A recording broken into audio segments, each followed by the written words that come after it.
कहीं न कहीं उन भ्रांतियों को फैलाने में भी हम ही लोग जिम्मेदार हैं, इसमें भी संदेह नहीं है। अब उसका कारण समझिए, भ्रांतियों के आने का कारण। अब धीरे धीरे शिक्षा हो रही है, लोग शिक्षित हैं और शिक्षित होने के कारण किसी भी बात को तुरंत पकड़ ले रहे हैं, समझ ले रहे हैं।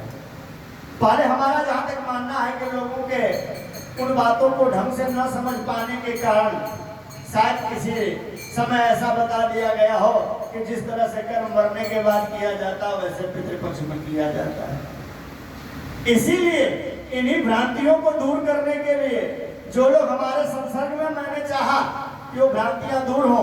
मैंने जो आपको बताया ये गरुड़ पुराण के आधार पर बताया और यह नित्य कर्म पूजा प्रकाश के आधार पर आपको बताया कि जो वास्तविक कर्म है वो इसी आधार पर है। मैंने तो बताया ना कि प्रेत और पितृ में अंतर है, लेकिन लोग मान के कहीं चलते हैं, इसीलिए भ्रांति फैली हुई है। तो कम से कम जितने लोग जान रहे हैं, सुन रहे हैं, वो लोग तो इसको मानना बंद करें। मैंने पहले ही बताया कि जल तो हमें 365 दिन देना चाहिए, लेकिन सबको कहाँ संभव है।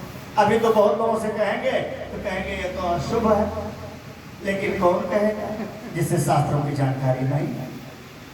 हमारे धर्म में सबसे बड़ी विडंबना तो यही है कि हम लोग धर्म शास्त्रों को पढ़ते नहीं है, और पढ़ते नहीं है तो अपने मन से, अपने विवेक के आधार पर चलते हैं।